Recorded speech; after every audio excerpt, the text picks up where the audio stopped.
What happens when you mix a power fantasy with the satisfying feeling of seeing your character level up in an MMORPG? Welcome to Solo Art Online. Now, I'd first heard of solo leveling a long time ago because the manhwa was popping off. Manhwa is the Korean equivalent of manga, so going in anime only, I knew one thing. The main character goes from weak-ass loser to, pass the salt zaddy. So now that we're done with Season 1, I can safely say that I'm a big fan of solo leveling. So, I bought the first volume of the manhwa, I bought the first 8 volumes of the audiobook light novels, and I got the Jinwoo body pillow. I'm locked the fuck in.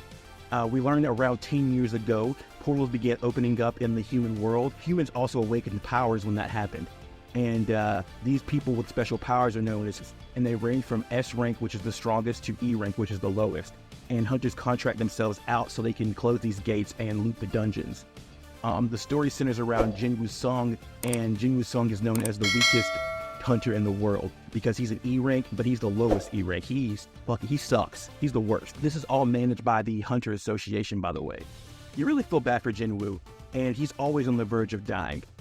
But Jinwoo's life changes when he goes into a crazy dungeon raid.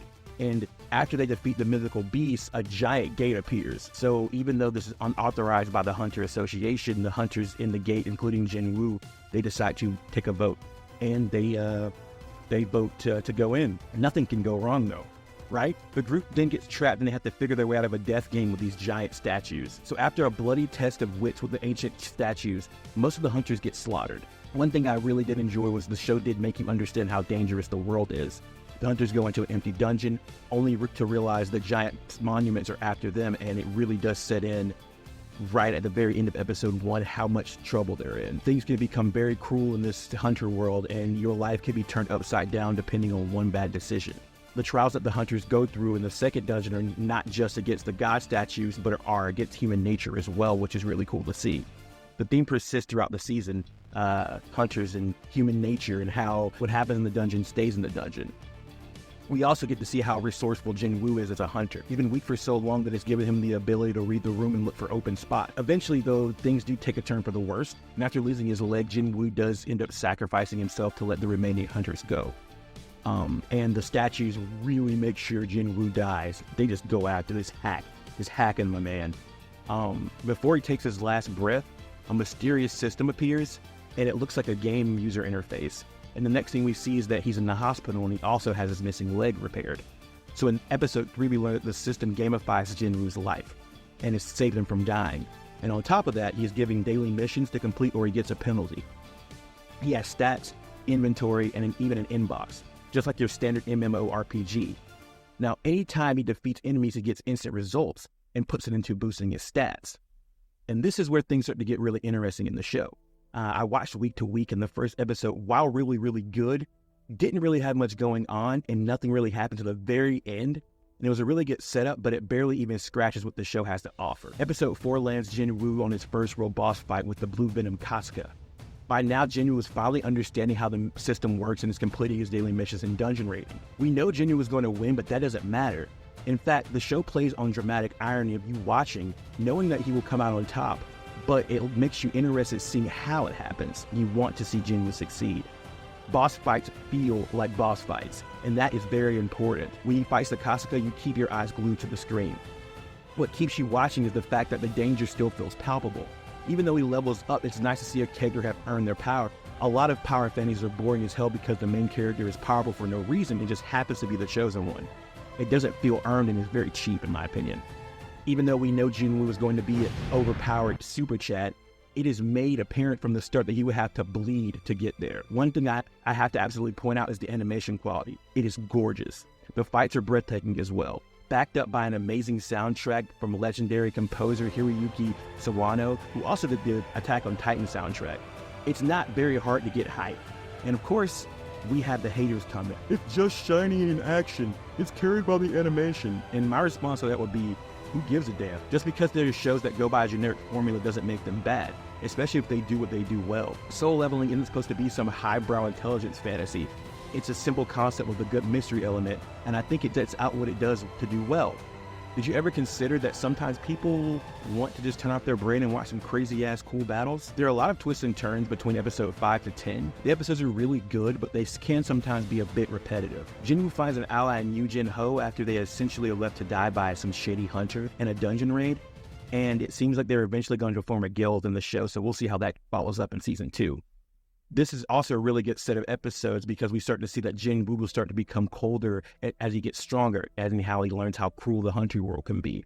The next couple of episodes we learn about loot boxes, and Jinwoo almost dies trying to fight a mythical beast and gets betrayed in the dungeon once again, but this time it's different. This time there are hunters from the original raid, so it's not the same. What? He's leveling himself up? No way! He's taking on a crazy villain who looks like a jujutsu sorcerer from a certain anime? Also, during the whole season in the background, there is a bunch of Esrek hunters who are gathering to fight a threat of chimera ants. Wait, are we sure this Jinwoo receives a job change request from the system and we finally meet the final boss of the season afterwards? After entering the throne room, Jinwoo is reminded of the feeling he had from the first instant dungeon, and we finally meet Igris the Red. And I didn't realize he was a real character, not just a throwaway in the opening sequence. Igris the Red is not playing around. Right after walking into Jinwoo's line of sight, he dashes towards him and starts whooping his ass. A1 Productions did not hold back on this sequence, and it's truly enjoyable to watch. After getting dribbled around like a basketball, Jinwoo's plot armor finally kicks in as he is slumped over on the throne. Right before Igris delivers the final blow, Jinwoo catches him off guard, and he is on the brink of fatigue from fighting. He starts to get beaten and is haunted by memories and shadows in the back of his mind. Right before being beaten, Jinwoo is saved by the penalty quest for not doing his daily mission. After defeating the penalty zone, Jinwoo finally is able to have a full recovery. He also buys a blade that specializes in slicing armor. He's transported back to the dungeon where he destroys the knights and magic use. And here's where we realize that season 1 has been nothing but a prelude and just a small taste of what to expect in the future. The system informs Jinwoo he has completed the quest and now calculates that it's best suited for Necromancer. Another significant level up comes from lasting 4 hours in this instance dungeon. His Necromancer status is upgraded to Shadow Monarch. I really love this moment. Part of the upgrade gives him the ability to perform Shadow Extraction, which is the ability to revive the dead as Shadow Soldiers, and then Shadow Preservation, which lets them store them like inventory. First has to choose a command word though, and he chooses Arise. He immediately summons the shadows from the fallen knights. Jinwoo then realizes he can revive Igris the Red. After 2 out of 3 failed attempts and a cool monologue, he's able to summon the Shadow Soldier of Igris. Igris kneels before him, and we now have the rise of the Shadow Monarch. That's the end of season 1, and after that there's a credit sequence that shows that the S-rank hunters are realizing that the ants are evolving, and they're very horrified. So, my final thoughts on season 1 of Solo Leveling.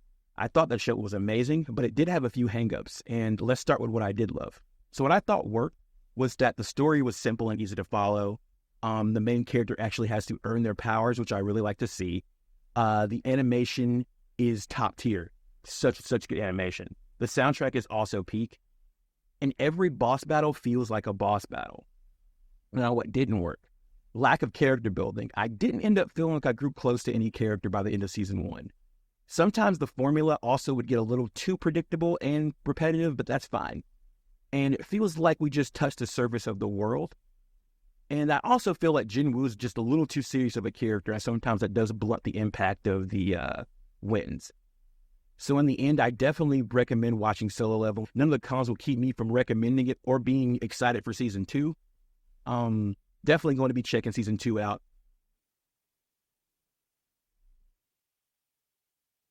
So if you enjoyed this review or didn't, leave a comment below. What did you like or dislike about Solo Leveling, and what do you want me to review next? If you made it this far, don't forget to hit like, subscribe, and hit that notification bell, and head over to Patreon for exclusive content like episode reactions and interviews. Thank you for watching, and I'll see you next time.